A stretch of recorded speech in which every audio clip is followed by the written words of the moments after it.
Magnolia Plantation is located just outside Charleston in South Carolina and offers a fascinating window on the South's past. Tour guide Michael tells us more. A lot of people only know plantations through Hollywood, and there are some like that, but usually that's a later era in a different location altogether. This plantation was founded in 1676 by Thomas and Ann Drayton. This was given as a dowry by Stephen Fox, her father, and it was about 2,000 acres in its original day. Now, today it's only about 500 acres, but a lot of that land had to be sold off after the war between the states to help employ the former slaves, to pay taxes, and to keep this plantation in the family. And why were the plantations concentrated in this area?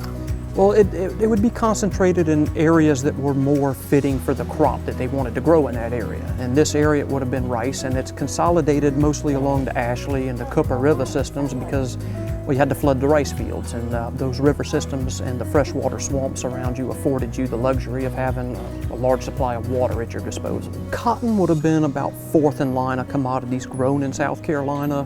Rice was number one here by far. The main role here was to simply generate income, and what was ideal to that was slave labor. The back door of the plantation, which would be your land route here, you would never see the slaves, you would never see the slave cabins. All of that would have been hidden and kept out of sight and out of mind. And this is not the original house, is it? This is not the original house. The original house would have been a large brick manor that would meet its fate by fire in the early 1800s. It was struck by lightning and would burn to the ground in a matter of minutes. The second house was also consumed by fire, but a little differently. It was burned by the 56th New York Cavalry during the war between the states.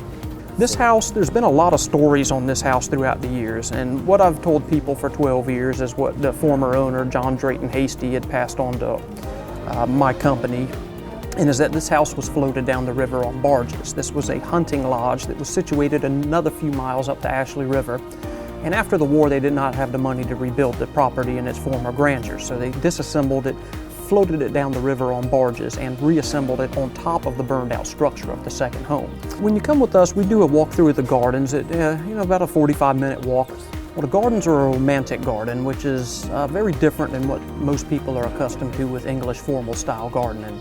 It's a blending of native foliage like bald cypress and live oak with Asiatic species like your camellias and azaleas. And then we give you a nature tram ride that takes you through the swamps and the old rice fields and shows you a lot of wildlife and shows you how rice was grown and things of that nature. And then we give you the house tour here, and then we provide you free time as well here. All right, so what's your favorite part of the plantation? The nature tram and the gardens. You get to see a lot of good wildlife here, and like I said, I've been coming here 12 years and I see new stuff all the time. So. For more ideas for amazing things to do in the southern states of the USA, just head to our website.